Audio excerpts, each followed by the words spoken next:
Olá pessoal, sejam bem-vindos ao meu canal. No vídeo de hoje eu vou falar sobre os sintomas gerais da demência. Eu resolvi gravar esse vídeo porque eu percebi que tem muita gente que desconhece a doença, né? Eu também desconhecia, né? Quando a minha mãe começou a apresentar os primeiros sintomas, eu não sabia nada a respeito de demência.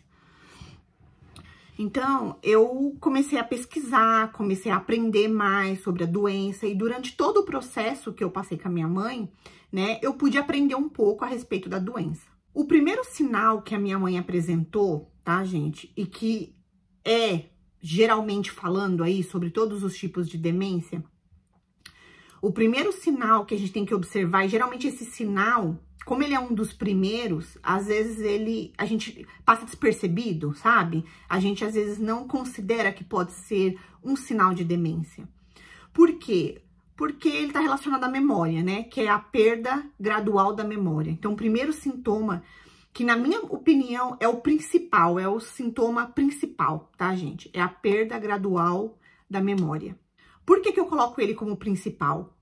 Porque se você pegar aí, né, a maioria das pessoas, né, com problema de demência, você vai reparar algo comum, que é esse sintoma, tá, gente? Entre aí os vários tipos de demência, a perda gradual da memória. Só que eu demorei muito, gente, para perceber que isso poderia ser um sintoma de demência, na minha experiência com a minha mãe. Por quê? Porque a minha mãe, a vida toda foi esquecida. Ela sempre teve ali um problema de memória, sabe? Mas eu não tive a sensibilidade de reparar que, com o passar dos anos e conforme ela foi envelhecendo, que isso foi piorando, sabe? Eu achava que minha mãe é meio esquecida, uma coisa comum, uma pessoa que não tem uma memória muito boa, entende? Então, na minha ingenuidade, eu achava que era somente isso. E eu não me atentei muito a esse sintoma, né? Pra mim, esse sintoma era ali normal, pelo que eu vi durante toda a minha vida, da minha mãe sempre ser uma pessoa meio esquecida. Isso também não quer dizer que, se você reparou aí, né, que o seu pai ou sua mãe teve aí uma perda de memória, tá mais esquecido, isso não quer dizer que você tem que sair correndo, já levar pro médico, fazer um exame, tá? Calma, gente. Esse aí é o primeiro sintoma, tá? Então, você tem que ficar atento aí aos próximos, né? É claro que se você quiser fazer uma consulta de rotina no médico, dizer que percebeu sobre a memória, é bom que o médico já vai acompanhando. Mas também não precisa se desesperar. Fique atento aos próximos sintomas aí que eu vou dizer a vocês. O próximo sintoma seria os problemas, né, que eles passam a ter em usar a linguagem. Então, seria problemas no uso da linguagem. Então, o que eu quero dizer com isso? Começa a observar se esse idoso ou essa idosa demora muito para concluir um raciocínio, um pensamento, se ele começa a ter algum tipo de dificuldade em dizer as coisas, né? Em algumas palavras que antes ele não tinha. Ou se a linguagem dele mudou, tá diferente.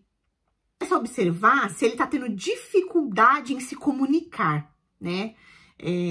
Ou em aprendizado. Então, vamos supor aí, porque tem idoso e idosa que ainda tá super ativo. Não quer dizer que o idoso ou a idosa que é super ativo não vai desenvolver demência, tá, gente? Eu também pensava isso da minha mãe. Ah, minha mãe é super ativa, né? Isso não tem nada a ver, tá, gente? Então, começa a observar aí, né, se tem o idoso ou a idosa com quem você convive, se ele tá estudando, tá fazendo algum curso, tá tentando aprender alguma coisa, ele tá tendo dificuldade nesse aprendizado, tá? Então, é esses tipos de problemas aí que eu tô querendo dizer a respeito da linguagem. Tenta observar. Minha mãe não teve esses tipos de problema, tá, gente? A única coisa que mudou, assim, foi a linguagem dela de se comunicar. Então, assim, ela passou a falar mais palavrão constantemente, coisa que ela não falava antes.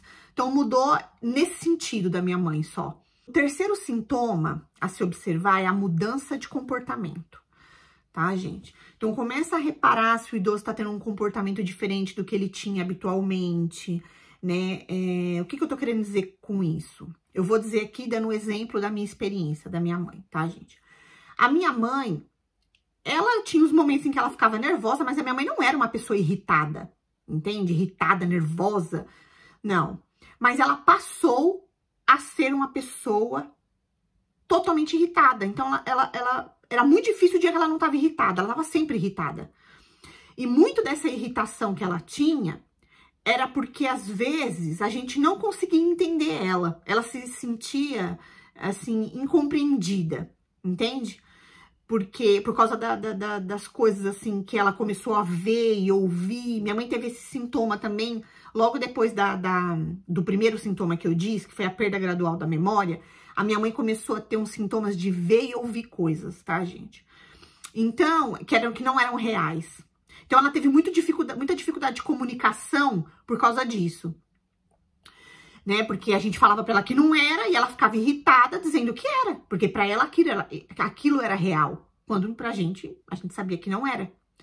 Então, ela começou a mudar o comportamento dela também a partir daí. Então, ela começou a se tornar uma pessoa mais irritada. Ela começou a se tornar uma pessoa mais desconfiada. Então, ela desconfiava de tudo e de todos. Ela começou a ficar, assim, com uma paranoia, sabe? Ela via e ouvia coisas, aí ela queria ajuda de alguém a respeito daquilo que ela estava ali vivendo, aquele mundo dela, e ela queria que a gente concordasse com ela, entende? De que aquilo era real, quando não era. O quarto sintoma é a desorientação, tá, gente? Então, a pessoa, ela fica desorientada. Ela não sabe mais que horas que é o café da manhã, que horas que é o almoço, que horas que é o jantar. Ela não sabe mais o que ela tem que fazer naquele dia.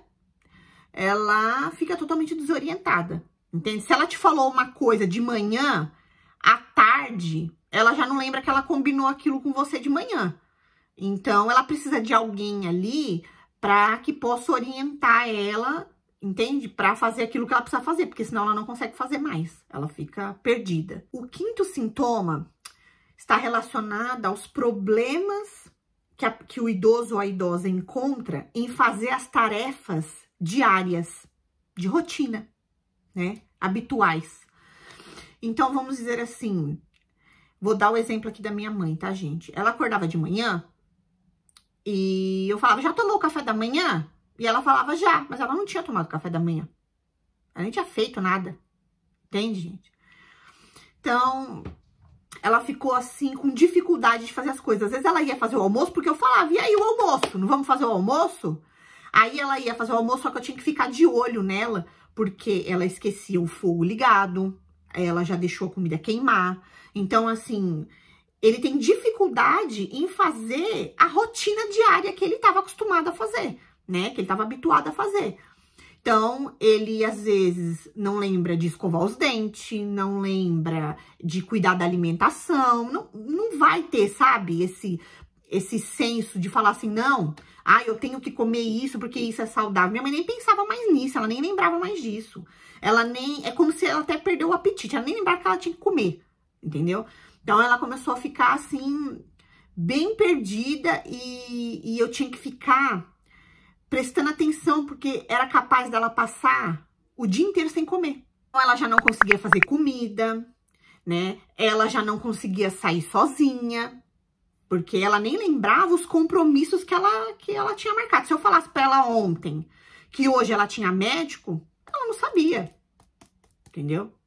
Então, assim, esse idoso e essa idosa vai precisar muito da ajuda de outras pessoas, mesmo tendo ainda a sua autonomia, para fazer aí as coisas da rotina do dia a dia. Ele vai precisar ali de um amparo. Se você não reparou em nenhum dos outros sintomas anteriores que eu falei, né? Pelo menos um desses que eu falei, se você observou algum deles, né? Começa aí a dar uma analisada, a observar bem, a ver, ou vai no médico, comenta que você reparou que esse idoso ou essa idosa tá agindo dessa maneira. Esses aí, gente, eu considero aí que são sintomas gerais aí dos tipos de demência. É claro que pode ter um ou outro a mais, tá, gente, que eu não disse aqui, tá? Mas geralmente aí são esses sintomas que eu disse. E colocando como principal o primeiro que eu disse, que é aquele que às vezes a gente deixa por muitas vezes passar, que é da memória. O que você deve fazer aí em seguida, né? Procura um neuro ou geriatra, se esse idoso ou essa idosa já passa com um geriatra, tá? pede aí um exame de ressonância magnética, se você tá desconfiado de demência, né? Ou o próprio médico se desconfiar que pode ser aí, né, o início aí de uma demência, ele vai provavelmente pedir a ressonância magnética para poder detectar, né, realmente se é demência ou não. A demência, ela tem 3 fases, né, a inicial, a intermediária e a tardia, né, gente? Eu considero aí a inicial já essa perda gradual da memória, ali já é o iniciozinho que a gente às vezes não percebe. A intermediária já seria esses sintomas aí que eu disse, aí com alguma autonomia, certo? E a tardia, na minha opinião, já seria aquela que o idoso está totalmente dependente para tudo de outras pessoas. E muitas vezes esse idoso já tá até acamado. Por último, gente, eu queria dizer para vocês aqui uma coisa que eu considero importante também. Quando a minha mãe já tava aí, né, no seu intermediário pro tardio de demência, eu fiz um exame, que eu tenho até um vídeo aqui no canal, que se chama 23andMe, o nome da empresa. É uma caixinha que você compra, um kit de teste de DNA. E ele tem 2 tipos. Tem um que é só do DNA de ancestrais, para você saber aí a respeito da sua descendência. E ele tem um outro kit que eles avaliam a descendência e a saúde. Eu fiz esse, que era da descendência e da saúde. E no meu teste de saúde, né, detectou um gene de Alzheimer, tá? No meu DNA. Porém, gente, se vocês fizerem esse exame e aparecer esse gene, também não é para se desesperar, né? Até porque isso quer dizer que você tem o gene, mas esse gene ali pode estar adormecido, né? E aí você tem que tentar se cuidar para ver se você futuramente consegue fugir aí de desenvolver a demência. Você tem o gene, mas pode ser que você consiga fugir de desenvolver aí, que a doença fique adormecida e não desenvolva no futuro. Agora, se você não tem como fazer o exame, né, você não pode fazer o exame, não tem condições, ou por algum motivo não pode fazer o exame, ou seu pai e sua mãe teve demência, provavelmente aí você tem o gene de demência, tá, gente? Então, assim, procura se cuidar da mente. No meu vídeo, que tá aqui no canal também, sobre Minha Mãe Tem Demência, parte 2, eu falei um pouco a respeito dos pilares que eu considero, sabe, assim, essenciais, para que a gente possa tentar fugir de desenvolver, né, algum tipo de demência no futuro. Então, se você assistiu a esse vídeo, vai ver os outros vídeos no meu canal, o Minha Mãe Tem Demência, o 1 e o 2, tá, gente? Eu espero que vocês tenham gostado desse vídeo. Não esquece de curtir esse vídeo, gente. É muito importante pra mim que vocês possam curtir esse vídeo, se inscrever no meu canal, compartilhar, mais importante ainda, compartilhar esse vídeo com alguém que tá passando por isso, tá? Eu queria ter tido, sabe, a oportunidade de ver vídeos, assim, de experiência de pessoas, quando eu passei por isso, tá? Então, eu fiquei muito, assim, no escuro, muito às cegas, por toda a minha experiência que eu passei. Eu fui aprendendo muita coisa ali sozinha, né, com a minha vivência mesmo da doença. É uma fase muito difícil, muito dura, que precisa aí de muita determinação e muita força, tá, gente? Porque, infelizmente, assim, não existe ainda uma cura para essa doença, né? Eu espero aí que futuramente exista uma cura para demência, para todos os tipos de demência. Bom, gente, eu vejo vocês, então, nos próximos vídeos. Um beijo e até os próximos vídeos. Tchau!